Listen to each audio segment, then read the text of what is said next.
So friends, Gautam গম্ভীরের সঙ্গে বিরাট কোহলির সম্পর্ক কেমন হবে জাতীয় দলের শিবিরে? তো এ নিয়ে দ্বিধা ক্রিকেট বিশ্বে সকলের। তো এই বিষয়ে পূর্বে গম্ভীর মুখ খুললেও বিরাট কোহলি কোনো প্রতিক্রিয়া দেখায়নি। অবশেষে বোর্ডকে চিঠি পাঠান বিরাট। গম্ভীর বিরাটের সম্পর্কের কথা জানান। তো আসুন জানার চেষ্টা করি চিঠিতে বিরাট কী জানিয়েছেন। তো জাতীয় দলের নতুন অধ্যায় শুরু হয়েছে। টিম ইন্ডিয়ার প্রধান কোচ হিসেবেই নতুন যুগ শুরু করেছেন গৌতম গম্ভীর। রোহিত বিরাট অবসর নেওয়াতেই টি-20তে সূর্যকুমার যাদব নতুন অধিনায়ক হয়েছেন। দুরন্ত জয়ের মাধ্যমে গম্ভীর যুগের সূচনা হয়েছে ভারতীয় ক্রিকেটে। তো সিরিজে এগিয়ে গিয়েছে সূর্য বাহিনী। তো গম্ভীরের অনুরোধেই শ্রীলঙ্কার সফরে ওডিআই সিরিজে অংশ নেবেন বিরাট কোহলি। তো এই পরিস্থিতিতে বিরাট কোহলির সঙ্গে তার সমীকরণ কী হতে চলেছে তাই ভারতীয় ক্রিকেট প্রেমীদের কাছে আলোচ্য বিষয়। গত 2-3 বছরে গম্ভীর আইপিএলে যেরকম কাজ করেছেন, তারপর রাহুল দ্রাবিড়ের পর তার জায়গা গম্ভীরের আশা নিয়ে এক প্রকার জল্পনাই ছিল।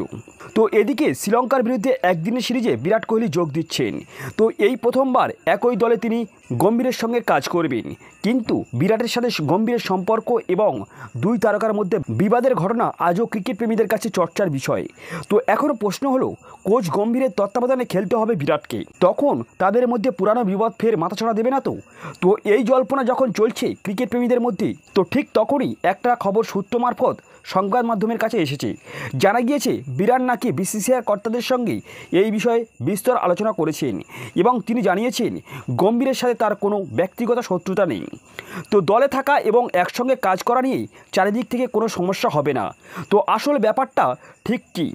গম্ভীরের নির্দেশেই একদিনের সুযোগ পেয়েছেন বিরাট এবং যেহেতু এটাই গম্ভীরের কোচ হিসেবে প্রথম সিরিজ, সেহেতু তিনি দলের সিনিয়র খেলোয়াড়দের চেয়েছিলেন, কারণ সামনেই চ্যাম্পিয়ন ট্রফি। তার আগে খুব একটা বেশি ওয়ানডে ক্রিকেট খেলবে না ভারতীয় দল। তো গম্ভীরের সঙ্গে আগের সমস্যা প্রভাব পড়বে না তো?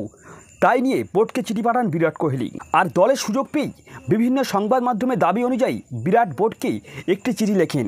সেখানে তিনি জানান গম্ভীরের সাথে আগে যা ঝামেলা হয়েছিল সেগুলি বর্তমানে তাদের সম্পর্কের কোনো প্রভাব ফেলবে না। ড্রেসিং রুমে দুজনের মধ্যে কোনো সমস্যা তৈরি হবে না। তো এই চিঠি পাওয়ার পরেই মনে করা হচ্ছে ভারতীয় ক্রিকেটে এমন ঘটনা নজিরবিহীন।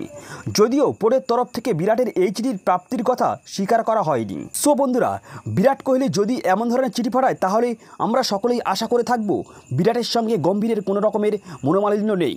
তো দুজনেই খুব ভালোভাবে কাজ করতে পারবে ভারতীয় শিবিরে।